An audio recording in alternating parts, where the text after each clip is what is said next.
వాడి చెల్లెలు పెళ్ళుందంటరా, అందుకే అడిగాను. సుబ్బుగడికి చెల్లే లేదు కదరా. వీడేం మాట్లాడుతున్నాడు అసలు? వాడు నా కారు తీసుకెళ్ళి వాడి తమ్ముడు ఆటో నాకు ఇచ్చాడ్రా. చూసేవాళ్ళు నేను కారు కాకుండా ఆటో నడుపుతున్నాను అనుకుంటున్నారు.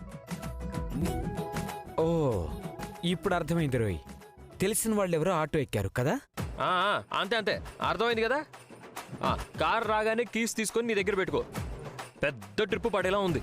సుబ్బయ్య గారి మనవరాలు మలేషియా, అదేరా మలేషియా వెళ్ళాలంట. ఎయిర్పోర్ట్లో డ్రాప్ చేయాలి. మీ అన్న వైఫ్ ఆటో ఎక్కారా? వాళ్ళు చాలా డేంజర్ రా, జాగ్రత్త.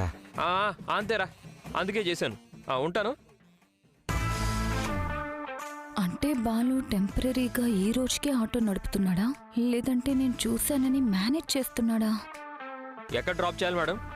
ఫీన్సు మన పార్లరే. మన పార్లరా? అదే మన పార్లర్.